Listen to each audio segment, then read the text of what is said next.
You asked, and we delivered. Introducing the Dave Moss Tuning Subscription Channel on YouTube. All of Dave's premium content for one low price. Put one of the best suspension tuners on the planet to work for you. Find the link in the description box below and get started today. So fresh in the showroom here at Ducati A&S in Sacramento.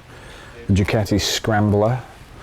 In this case, the cafe race version, which is really cool looking, very reminiscent of the Ace Cafe, and a lot of retro stuff is coming in now, which is really cool for me to see, but actually looks great too. So a lot of similarities in the Scrambler range, but multiple models now, so this is really getting highly developed.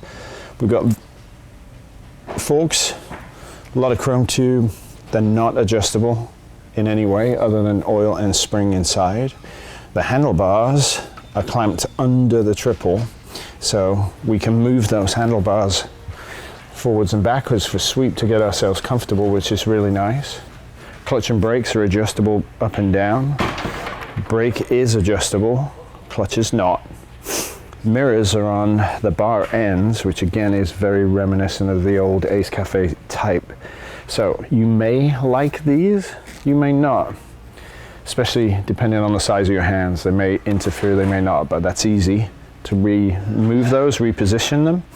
All right, on the seat, there's a whole huge expanse here for one person. The cowl comes off and there is a very small piece of seat available for a person brave enough to be a passenger. So essentially, again, the old cafe style was a long single seat and just dropped off the back. So that's very similar there too. Shorty exhaust, tucks nicely in.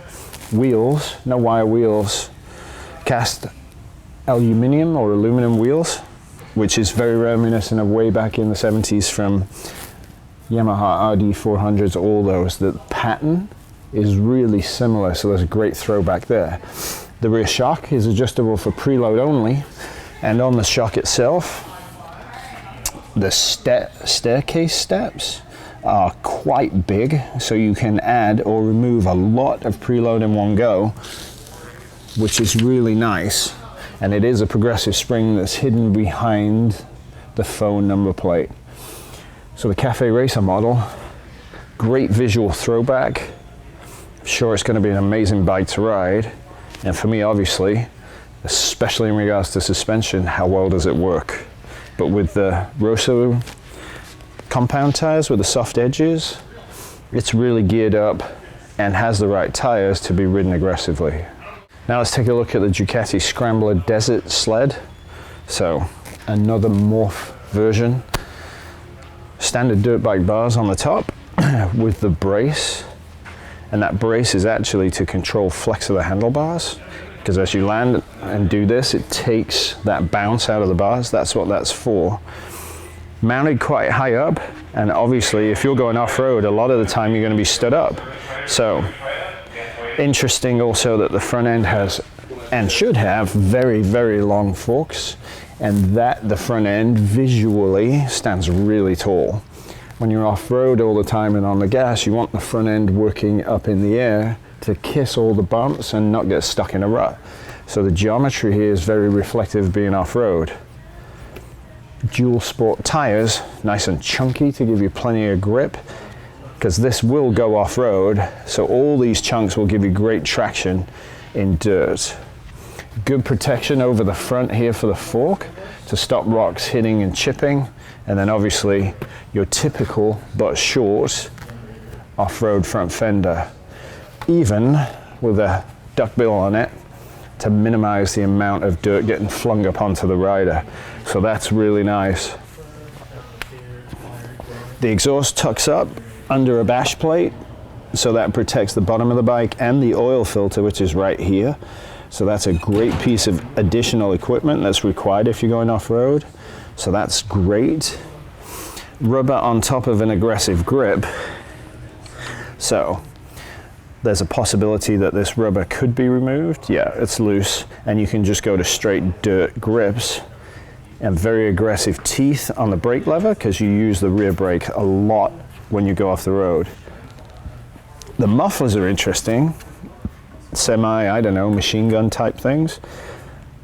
For me, I'd like that over on the Cafe Racer, but again, short, tucked away and put out of the way. So on the rear, we have a fully adjustable and serviceable shock, which is nice. So we have preload and rebound. So our shock can get serviced, and that's fantastic. And if we look at the fork caps, we have preload and we have adjusters on top of each cap, which I'm going to guess are rebound only. Does it say? No, they're actually split. Compression on the left leg, rebound on the right. So the forks are fully adjustable for preload, rebound, and compression. So that, to go off-road and have all of this, that's fantastic. I'm going to wonder how many people are going to buy these forks and that shock and put them on that bike and reduce the travel internally to get full adjustability on the Cafe Racer, or they'll buy inserts. So for off-road, fully tunable suspension, lots of ground clearance, this has got to be a blast. So on the frame, on the Cafe Racer, it stops here and goes straight through the motor mount. We don't have this section of frame at all in it. So there's extra bracing here so that you will obviously spend airtime. So there's a reinforcement to the frame right here through this section down to the brake lever.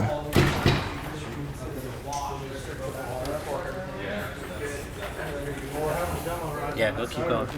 So now if we look at the Scrambler Cafe Racer, see it ends here, and what have we got? We've got a footrest that comes back. So totally different construction here, specifically because you're gonna be using the bike off-road. So that makes total sense in the build. Okay, so our shock comes down and mounts into the swing arm here, very close down. This is very broad here in the section between the wheel and the front. So this is really strong. And then the swing arm shape here is cast and then welded down the middle. And we're also provided with a recess here that the chain adjuster can go in. For the road version, the swing arm needs to flex a little bit. It needs to give you feedback and feel. So it's called tune, flex, and chassis design. So in this instance, in the way it's set out, shaped and welded, plus strengthened in that center section so you won't get yaw with the axle, type of use for the Cafe Racer reflects the design of the swing arm. So now let's take a look at the Desert Sled. So let's start with the shock mount. That is huge. And if you're launching this bike, you need structural integrity on the swing arm in regards to taking care of that. So the structure and strength of the swing arm is actually set in the bottom of the shock mount, which means that the cross brace here is much, much shorter. So there's an additional strengthening piece here and there, this way, to again keep the sides of the swing arm locked in. Now on the other swing arm on the Cafe Racer, we had curves and then a seam right down the middle. On this, we have a straight rail and then the weld comes in high. And everything is narrowed up at the back and there's no recess. See how that's cut down? There's no deep recess for our axle adjusters to put in. So all the strength in the swing arm is up here where the wheel lands, the wheel travels, so torsionally it's a lot stiffer for very obvious reasons. Now on the Cafe Racer we have cast wheels. On the Desert Sled, good old-fashioned spokes. So what people have forgotten to do is spokes play music. Get out a screwdriver, something like that, and go around the wheel. You should hear tink, tink, tink, donk. The dunk hollow sound is a spoke that's getting loose. So if you do go off-road at the end of each day, you need to spin your screwdriver around the wheel and let it play music to your ears. It should play the same tone. And because you're going off-road and beating it up and jumping up and down, going over rocks, etc., play music with the wheels. And if you find a loose spoke, that hollow tone, you need to fix it. So don't take wheels for granted going off-road, and every dirt bike rider knows this all the time. Let the spokes sing to you and see what tone they play. And also make sure that you, if anything doesn't feel right, fix it right away on the spokes. Otherwise you're going to completely distort the rim, and then you're in for a lot of money in wheel and spokes for the rim, simply because you didn't run the screwdriver and listen to the spokes sing to you. To schedule a remote tuning appointment for you and your bike with Dave via text, email, Facebook, etc., contact Dave on Facebook or by email, dave@davemosstuning.com.